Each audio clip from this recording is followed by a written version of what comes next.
code-based eval, what we see is there's Python code that might be checking if the LLM produced a location correctly. Was it a correct location? Or there's some checks you can do in Python that don't require an LLM. And everything doesn't require an LLM. And so there's kind of code-based Python evals, and then there's typically LLM evals if it's something more complex, like is the summary correct or QA correctness or something like that. And then there's traditional relevancy metrics for retrieval. So retrieval typically plays an important part. Do you want to talk a little bit about maybe like how you think about performance or evaluation of your retrieval? Sure. So when you're thinking about your RAG pipeline, you want to, and just quick show of hands, is RAG a familiar term, retrieval augmented generation? Okay, lots of nods, great. So we are the retrieval part of retrieval augmented generation. And there are two components that we think about for eval. Is one, how is the quality of what was retrieved? The relevance, does it matter whether something is a close match, or do you care about whether it was just relevant or gradations of relevancy? Does it matter where in the result set they were? And so there are lots of different ways that people choose to rank and score relevancy in retrieval. And then there's also the step is, okay, now that you fed it to the LLM, what is the quality of the generated result? So we do separate that out or think about it in two different steps, because those are two different things that you can tweak when you're trying to find what works best.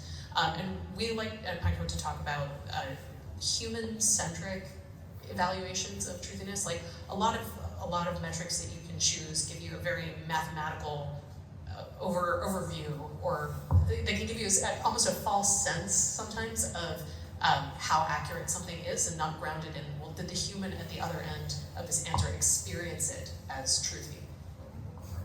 I have one story of that.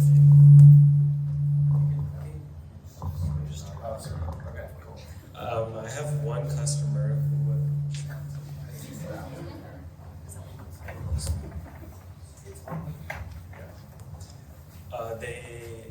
They manage amusement parks, this customer, and they're building a chat bot for like their front-end web application. And one of the questions that they were trying to solve for was someone asked in the chat bot, can I bring my elder parents to the amusement park?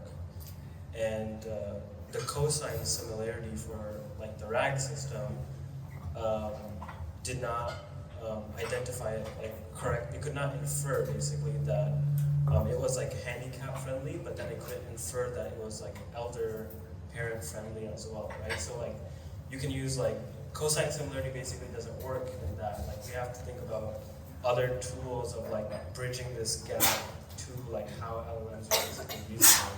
So I thought that was like super interesting and like real life use case of how like cosine similarity just didn't cut it basically. Yeah, I think there's it's funny. I do think retrieval performance metrics have been around. IR has been around for quite a long time, and the new industry comes out, and we're kind of all rediscovering some of the MRR and those metrics. And but I do think I would say at least our experience has been what you put in the context actually is the most likely thing to cause your problems. So yeah. Cause or solve. We had some interesting research come out of Pinecone this winter, showing that even if you share something with the LLM that it was already trained on in the RAG process, you can still improve overall relevancy and quality of result by 13%. 13% again, by what metric? Like how are we determining all these? It's worth reading the whole paper to see what you glean from it and what you agree with. But the interesting thing that I took away from that was that even if the LLM has the data already, not only in its data set, even adding it in the context window helps it improve its answer. Yeah, and we constantly see, I would say, the traditional metrics like MRR and ways of looking at retrieval, in addition to like Q&A correctness, which is like an LLM eval at the end of the chain. That's probably the things we see the most ourselves. As you think of I guess, Safir, have you yourself been watching any of the experiment platforms coming to fruition? I mean, we've launched kind of experiments in ours, but kind of these CICD checks that are kind of early stage? Any thoughts on that side of things? And I guess it's pretty early industry-wise. Yeah, I think it's really early, industry-wise, and I think most people are starting to implement CICD tests in their pipeline. What they're really struggling with is going beyond manual, like tests that they might be kind of already have on top of mind to test, and really going beyond that, right? So like for guardrails specifically, we're building some like threat tests almost of like hitting your application, seeing how it performs on PII, or whether it's on topic and stuff like that, and seeing kind of how the application performs, because there might be gaps in some of our guardrails even for how the application performs. So I've talked to multiple people who are starting to implement CI/CD tests, but like figuring out kind of the next step from there. But I think it's going to become like as critical as like observability and eval, right? Very core to the application. Have you, I actually hate the name experiments, but it's kind of like the industry term for this side now. Have any of you like seen experiments within other platforms yet? Does that term ring a bell to people in this room? No? Any hands? No? Okay, I got a couple hands here.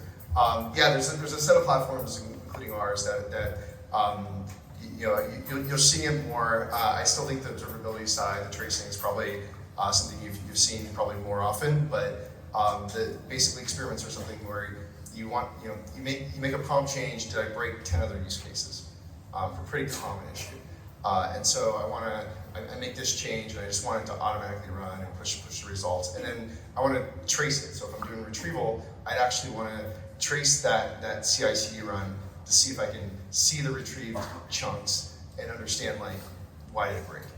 So lots of experiments. Again, bad name. It's kind of like testing, pre-production testing, but you're seeing it more and more across a bunch of solutions like ours.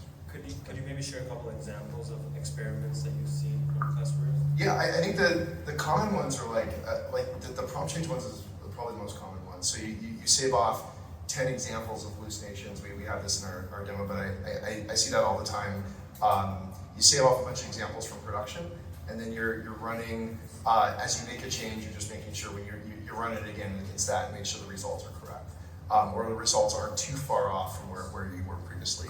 And a lot of times what you're doing is you're iterating, adding instructions in to the prompt, and just making sure you didn't break conflicting instructions or something breaks along the way.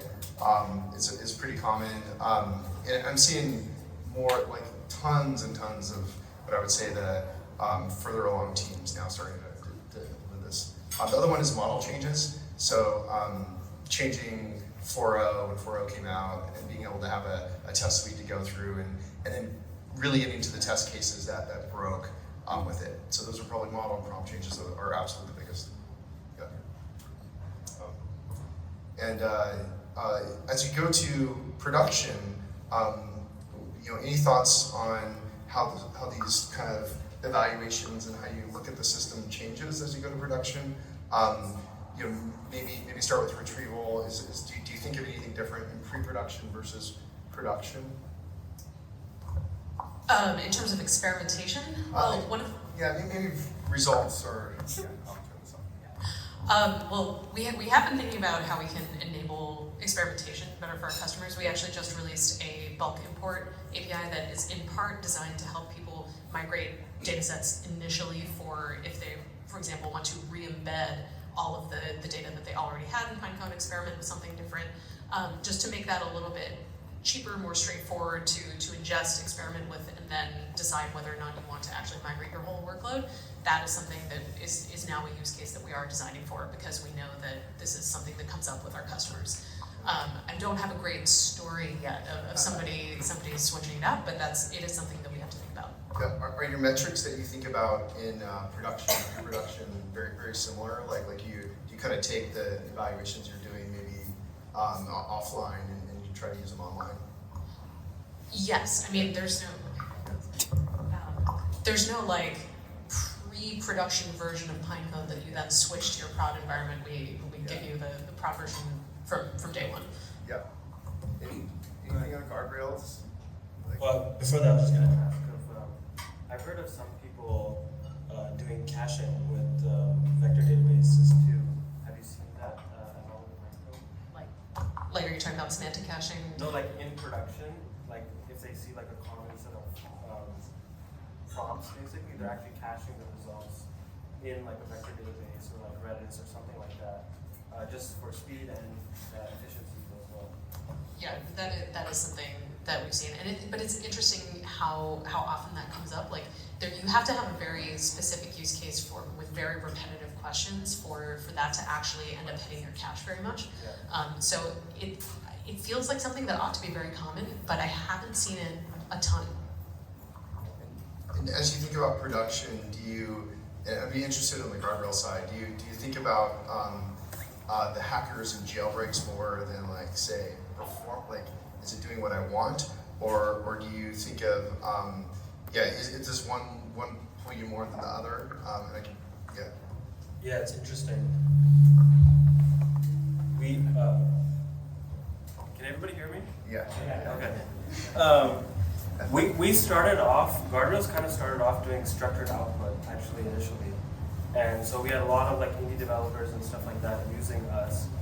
And then we kind of went to this phase where people wanted like a general protection layer like on their LLM. So we see lots of like customers who implement like a standard set of guardrails like across their entire organization.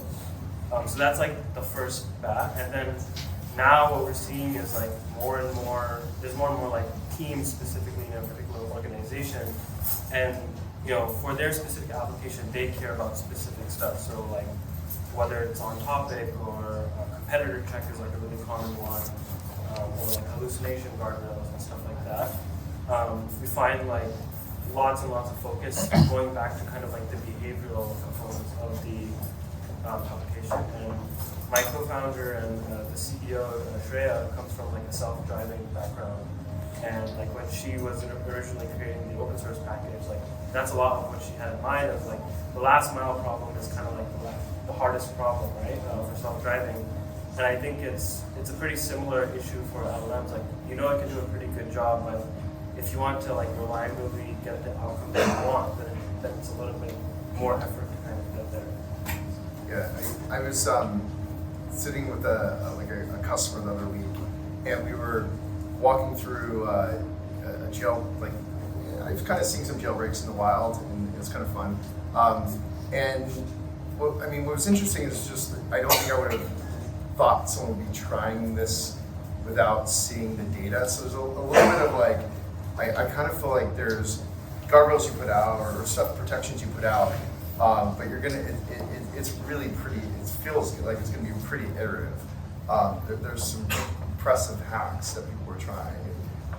So there's kind of like I feel like we're in phase one now, where we're kind of learning how the things work, but then trying to figure out like how to really deploy and iterate on top of things. Well, I'm sure everybody has seen like the Chevy example of like the car getting sold for $1, right? And then there's like apparently some people are using like Amazon's like Rufus like chatbot to like as like ChatGPT so that they don't have to pay for like the pro subscription or whatever. So we're gonna see like left field, right field, every different type of thing, Yeah, in terms of guardrails, it kind of means like in our case, it's a little bit more dynamic. Like we've got our data sets, kind of trying to hook into guardrails so you can add to the data sets as you find issues in it.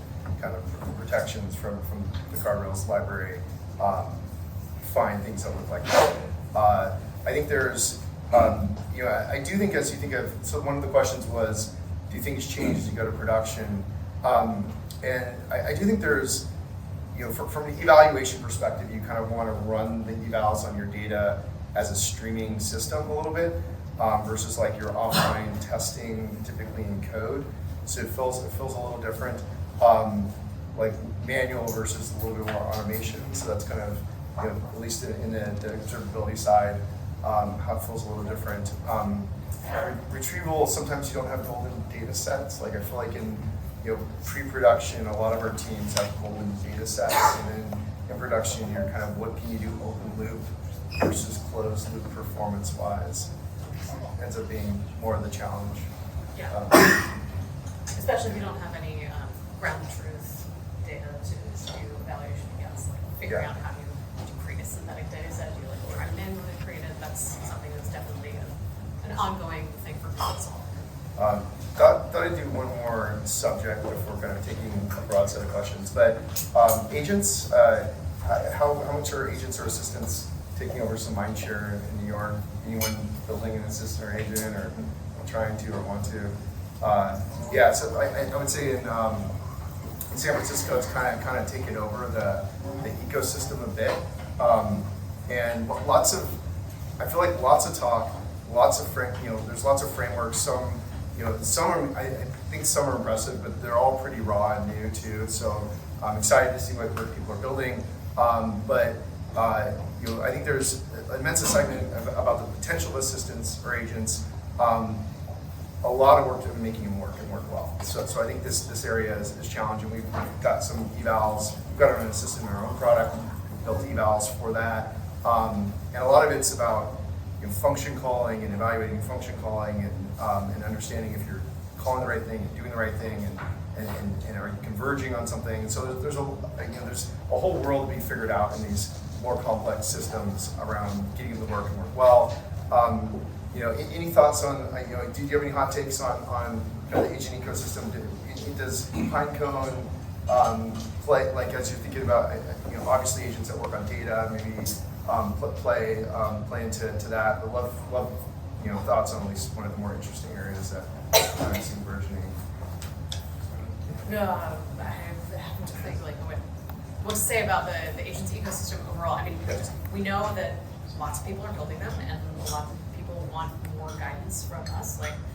We came out with an assistance API relatively recently in the last 6 months because we had a lot of customers coming to us and saying, all of the various decisions that go into building your data pipeline created complexity that they weren't necessarily ready to face when they wanted to just try something out for the first time, see if it even worked before they invested in all of the learning that you have to do to build something well. Like understanding eval and all of the math that goes behind it and how it is brought to bear on the results that you get requires kind of a commitment up front. Like you have to be pretty committed to caring and wanting to tweak to incrementally better and better assistance. So it's great if you can start and see, well, what do I get with minimum effort, and then what is the ramp from there? So that's something that we've found is like a product area that we as a company are investing in because people want to try it, and you don't want them to have to learn this much in order to be able to get this much done. Yep. Any popular frameworks you're seeing out there, or any? AutoGen is definitely popular. I think Awesome. there's a couple other ones. I think my take on agents is my take on general LLM applications is when I talk to customers is our advice is to scope down the application as much as possible, and the second thing is to really define what a successful outcome is, and that's a very loaded term, successful outcome. What does that mean in the various facets, and almost build a taxonomy based off of that. And so when I think about agents, it's actually I think a faster way to get there, because you're required to almost have a very well-defined set of outputs, right? So from one agent to another, if you're sending some data, it needs to follow a particular format, it needs to often be validated in some ways. So we were working with a customer that was combining data from 2 different CRM systems and kind of putting it into another system. So CRM system A versus B has maybe California as the whole word, and then there's another one has abbreviation of California. So all these little minor things you have to solve for, and it just becomes a lot more apparent in agents. So I think that agents are going to move a lot faster than even traditional applications Word. Interesting. I have kind of, I think I have a lot of hot takes on agents. There's even a question what is an agent? And you see a lot of people stumbling to even describe what it is. What we typically think of it as, and I'll take a stab. What we see, there's all these, there's quite a bit of complexity out there in different ways of tackling the concept of agent. You have lane graph, which is a lane chain was a chain. It's a natural extension to do loops and make a graph. So let's make a lane graph. It's kind of a state machine with control flow from an LLM.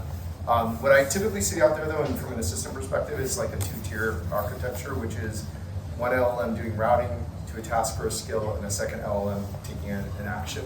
I would say I've seen a boatload of assistants and agents with that simplified architecture.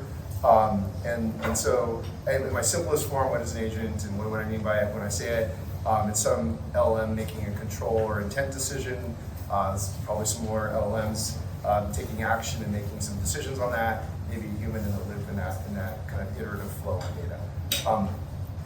That's kind of my take on kind of at least what an agent is. And then from an architecture perspective, you've got different levels of abstractions in the frameworks. And so AutoGen tends to be slightly more abstract.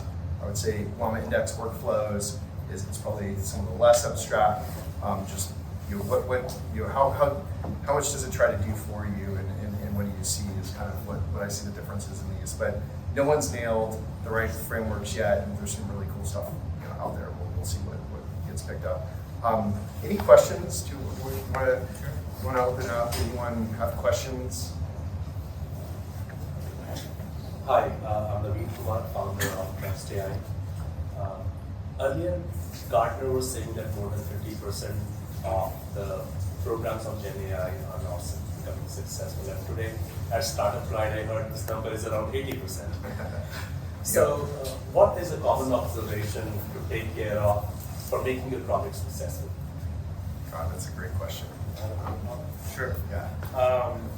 So I was on a customer call last week, and this is like a Series F company that was complaining that nobody's using their GenAI application.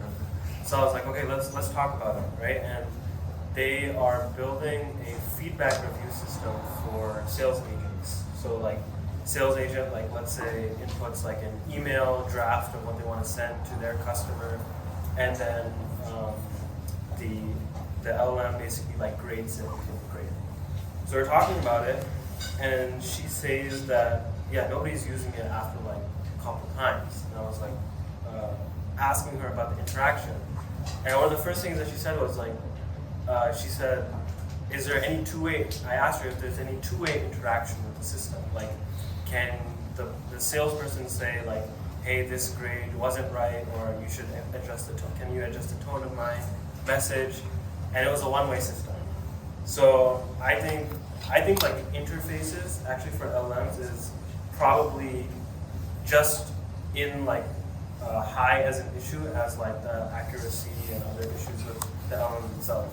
And so like one of the advice that I was giving her was do two-way interaction, because the LLM is never going to get it right the first time, and you want it to be like as iterative as possible for the customer, and really scope it down, kind of what the application is trying to review, and also give it like, a lot of people are sometimes just putting like a chatbot in their application, and then the customer is like, well, what do I do with this, right? So I worked at AWS for 7 years, so we used to have like these quick starts basically that people would do, right? So like give like some sample questions or whatever in the chatbot or something to kind of get the user going to start thinking about these things. So that's kind of what I would say, and it's gonna like be an iterative process. And even things like agents, it's like moving away from chatbots and kind of like integrating it into the system. And the more we have that, I think the more successful LLM applications will be.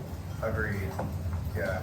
I came out of Berkeley in the first .com boom, so I'm dating myself probably much more than most. There's a lot of really bad ideas. The internet at the start, and that's probably a similarity to today. I mean, there's definitely technology chasing problems that probably don't need it. So probably starting off with like, what am I solving? And am I solving the right thing? Am I just doing it because the C-levels told me to go like deploy AI and I've got to go against it? I think it's important. I do think just like the internet boom though, I think it's pretty clear. I'm seeing enough like embers and and seeing enough smoke that like I do think it's business changing for if done right, and an absolutely new platform that's going to change quite a few industries.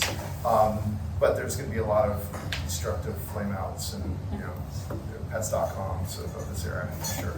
And there will be an evolving set of like user experience guidelines that evolve in the next 5-6 years as the capabilities of the LLM have become so much greater. So before being at Pinecone, I was at Slack for 6 years, and Slack bots have been around for a long time. And we had to do a lot to teach people about the principles of conversational design and what it actually looks like to interact positively as a human with a machine.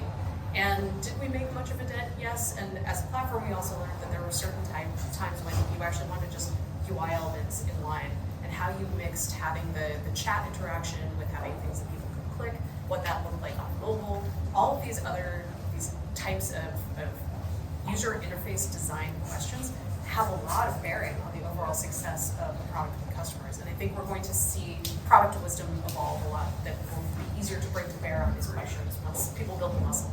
Agree.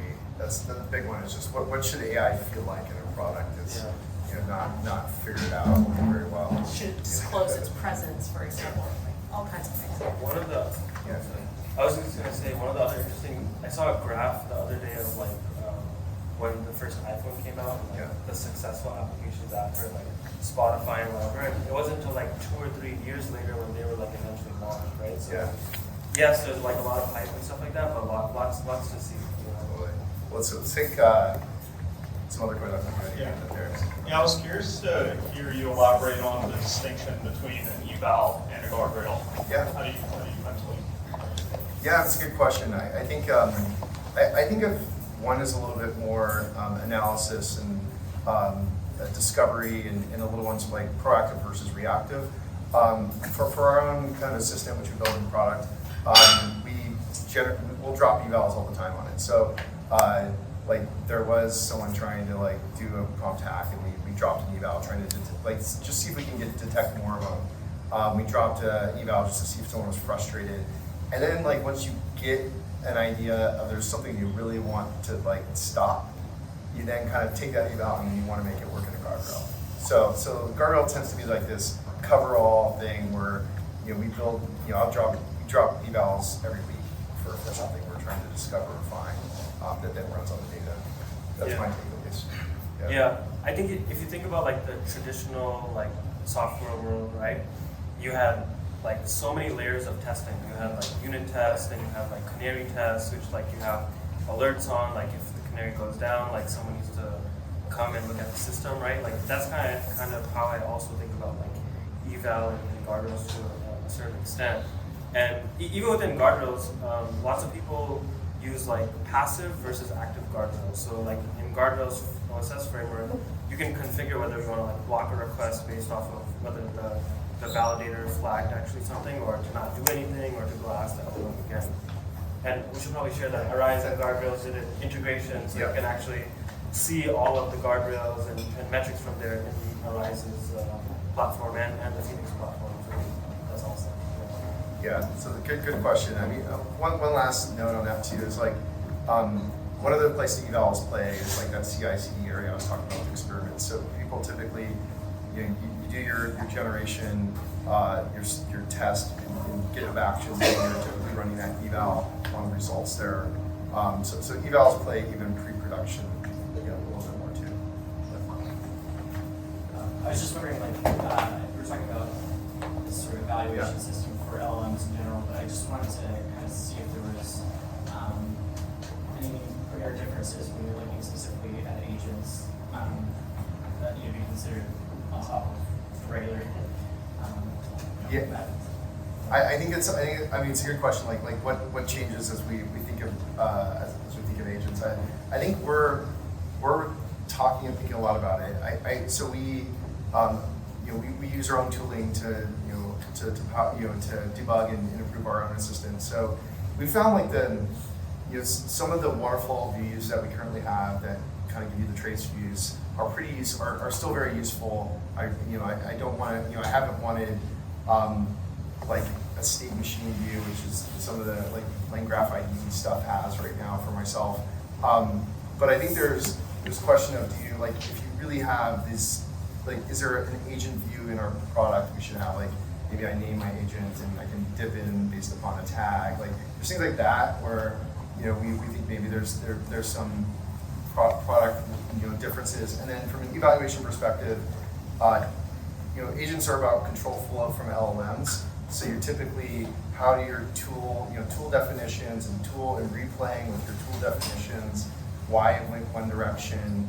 And so really having good tool integration, tool by tool, I mean function calling, integration into your products and tracing, being able to, you know, debug those is kind of one of the more important things. But I think it's, you know, I think we'll be getting more and more as these systems get more complex. I wanted to ask, giving respect to your like wisdom of like tech cycles and like seeing how things have gone, I'd like to know for each of you if you have a particularly controversial viewpoint. Since you mentioned hot takes, like what do you think is your most controversial viewpoint in the AI industry right now? I'm curious about what experience or insight led you to that current perspective. You want to take the controversial first? Sure. I guess my hot take is that incumbents are going to be a lot more successful than people anticipate. The reason why is like the bar for adopting LLMs is very low, right? You can start with ChatGPT, you can start using Azure AI. Like think of like the cloud, right? Like there's so many Fortune 500 companies that are still not on the cloud fully yet, right? So it's a lot easier, number one. And the second big reason why I think so is because they have all the data. And that is so essential to LLM applications. So I'm not saying that there's plenty of room for startups, but I'm just saying that compared to other tech cycles, I think it's going to be fundamentally different of how quickly some of these incumbents can come to power. My related hot take is that regulation is coming and it's going to shake up the market a lot, because I think that we're going to see a lot of holistic behavior from the incumbents that makes it impossible at some point for people to compete. And that combined with the general public and governmental distrust or like questioning relationship with AI, regulation will, I think, come hard and fast. And you're already seeing this play out in different markets differently. Like in Japan, they've made the decision that public information that's available on the internet should be usable by LLMs and they should be able to be trained on those. Copyright is a little bit out the window. And I think that's going to be very different in different countries.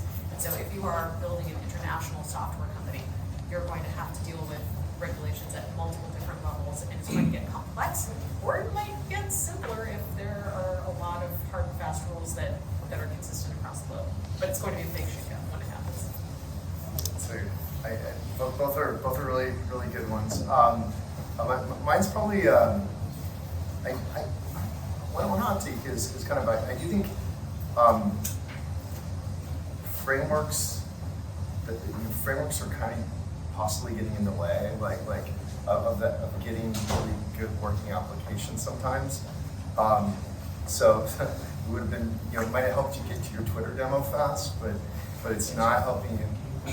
Okay, yeah. Hot take, I guess. Mike. Hot take in the mic is some of the frameworks are probably getting in the way of successful LLM applications.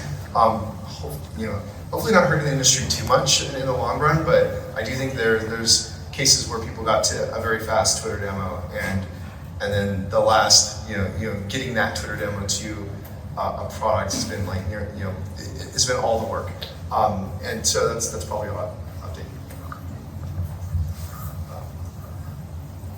Cool. Go ahead. Hi, I'm Karen. So I do a lot of red teaming, so this kind of jailbreaking in the wild, like it's very like bespoke, human-centered, and I know your platforms are very, automation focused. So I'm just wondering where you see like red teaming like within your kind of evaluation, worldview, and model development, and if you think that's something that will be automated in the future. Because right now people are trying and. Good question. I mean, I think there's. I think there's red. So the question was around red teaming and how it plays into the ecosystem. I think there's like when I think of red teaming right now, at least I think mostly it's probably the model, the big model, foundational model people doing it versus application. Like I think in fast forward, you would think pen tests would evolve into I don't see that right now. So if you're doing startup or starting a company, it might be an area. But yeah, so I think when I think of red team, I think mostly of the big foundational model people, less so of the LM applications thinking that much about it. We're starting to see some of it, but it's very few. And I think the main reason is because very few are actually in production, especially externally. Like most of the applications that we see are internal, probably like 75 to 80%. But I do see, especially like the financial or like healthcare companies are planning on doing red teaming. So they'll typically come to us and identify a set of risks that they have. So like, never give financial advice or like never leak PII information. And then they want to actually run like red teaming specifically for those cases. And then also implement guardrails that are like real-time blockers for the LM application never kind of going past that. So I think we will see that, and I don't really see it getting automated, but I just think that it's probably like a year or so out from when it starts becoming more serious and more larger companies are starting to use it for LLMs.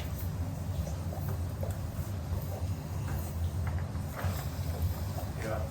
How are you seeing teams collaborate with non-technical subject matter experts to establish baselines and goals? That's another good question. Yeah, I think the question was around like non-technical collaboration with like the technical teams. I think what's fascinating about the AI space in the product lines is like, and we see this even in our company, is the prompts can be edited by like product managers maybe, or people who aren't the engineers, and even the engineers on our team don't love being a prompt engineer. It feels different. It doesn't feel like engineering. So there's, and then the entire product that you build on the other side that someone experiences as your customer is defined a lot of times by the prompts. So like I think there's an ability, and I think there's a future ability in a lot of ways. People are thinking about how do I expose prompt templates through call it prompt hubs or ways in which non-technical users can edit things and make edits to things and push things, and then systems by which they can understand what they've done without the technical people there. Now it depends on your industry. Some industries are highly regulated in a way, but yeah, I think that's the collaboration at least I see, is there's interesting connections between at least product managers and being able to influence your product experience by editing prompts and not having an engineer necessarily in the middle, and then systems to enable that a little better. Yeah, I have a slight different answer of that. If I look at like the cloud space, like before, like the core engineers used to literally build databases and do everything involving the server and stuff like that. And that kind of shifted to like IT/DevOps teams. And so I think it's less about like non-technical versus technical, but more of the shift of core engineering to like IT. So like your Salesforce IT admins, like all of these people, like all this plumbing work, right, that everybody doesn't like to do. And it's like typically very, very customized, and it's as big as the software industry. That's where I think that there's going to be like a lot of disruption. I think like Salesforce announced like their agents, and there's going to be like a whole lot of different things happening in this space. So I am getting the signal to wrap this up, but I did want to say thanks to Pinecone. If you're building anything on any retrieval apps or anything with data or any agents with data, check out Pinecone. Awesome, probably one of the best vector databases out there. And then thank you, Guardrails, for joining us. If you need to protect your app, which I'm sure most of you eventually will, check them out.